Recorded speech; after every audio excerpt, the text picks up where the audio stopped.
অনেকক্ষণ আগে কি হয়েছিল নাকি? আচ্ছা আচ্ছা, এই একটু উল্টা পাল্টা হয়ে গেছে বুঝছো, যে জন্য এখানে হবে নিচে হবে যে জন্য না, খালি চিহ্নিতটা চেঞ্জ করলে কেটে ঠিক করে লাগবে তাহলে হলো। মানে উপর কাটতে হবে না, কারণ কি দেখো ইলিয়াম মানে কোমর, মানে নিচের দিকেই তো কোমর, তাই না? মনে রাখবে এইভাবে, ইলিয়াম তো নিচের দিকে থাকবে, কোমরের দিকে থাকবে, যের নাম তো উপরে পেটে আছে, এর নাম তার কোমর হবে না, মনে রাখবে। এটার নাম হলো দেখো সিকাম। এত সুন্দর একটা সিকাম, মানে এটা বম ফালা দেবে না, দড়ি বানা দেন। এটার নাম কি? অ্যাপেন্ডিক্স। এটা তো জানো, অ্যাপেন্ডিক্স কি স্যার? সিকাম। সিকাম মানে ক্ষুদ্রান্ত একটা। সিকাম মানে কি বলো তো? সিকামের বাংলা কি? সিকামের বাংলা অর্থ কি জানো? বদ্ধ থলি, বদ্ধ রাস্তা। সিকামের বাংলা অর্থ বদ্ধ রাস্তা। সিকামের বাংলা অর্থ বদ্ধ রাস্তা। কেন বদ্ধ রাস্তা? কারণ দেখো এদিক দিয়ে খাবার যদি এর মধ্যে চলে আসে তাহলে এদিকে কিন্তু আর কোনো ফাঁকা জায়গা নাই, মানে বদ্ধ রাস্তা, রাস্তা বন্ধ, এই জন্য এর নাম হলো সিকাম। স্যার যেটা চিত্র আছে খালি ওটাই দিতে হবে। আচ্ছা, আর কি থাকলো? অ্যাপেন্ডিক্স। অ্যাপেন্ডিক্সের সরল বাংলা অর্থ অতিরিক্ত অংশ। প্রথম যখন এটা আবিষ্কার হয়েছিল তখন মানুষ এটার কাজ সম্পর্কে জানতো না, এখন অবশ্য মানুষ জানছে যে এরও কাজ আছে, তখন মানুষ এর কাজ সম্পর্কে জানতো না, কিন্তু এখন দেখা যাচ্ছে না এর কাজ আছে। এই অ্যাপেন্ডিক্সও কিছু হলো এনজাইম ক্ষরণ করে আর কি, হ্যাঁ, যারা হলো ভিটামিন তৈরিতে ভূমিকা রাখে। এখানে কিছু মিথ্যুজীবী ব্যাকটেরিয়া বাস করে, এরা আমাদের উপকার করে এরকম।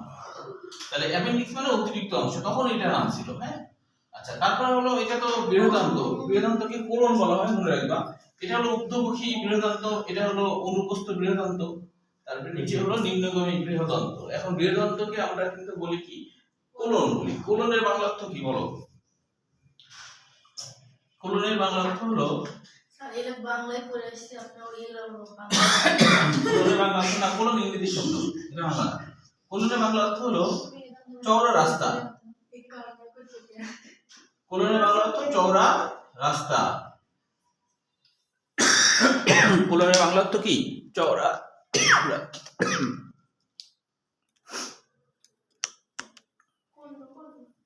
কোলনের বাংলা অর্থ চওড়া রাস্তা। এটার নাম কি? Sigmoid colon. সিগময়েড কোলন কোনটার নাম?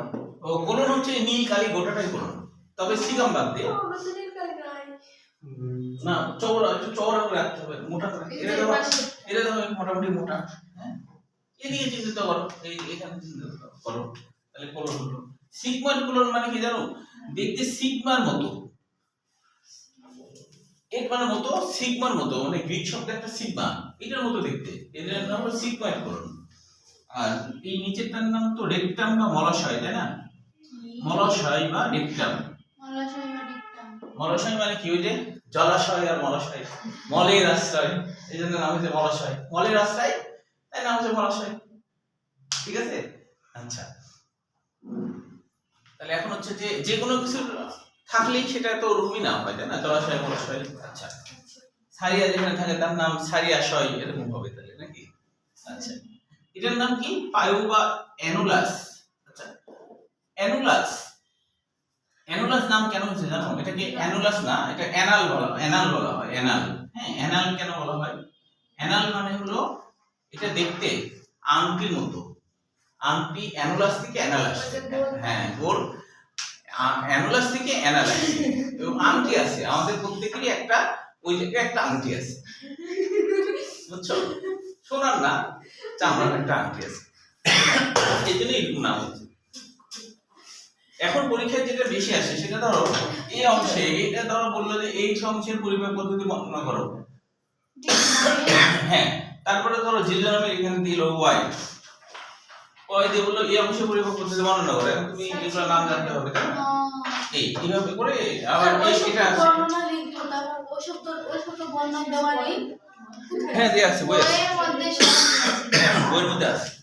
তাহলে এটা ধারণা রাখতে হবে, হ্যাঁ, যে পরিবর্তনতে কোথায় কোনটা, এটা মাথায় রাখতে হবে, হ্যাঁ।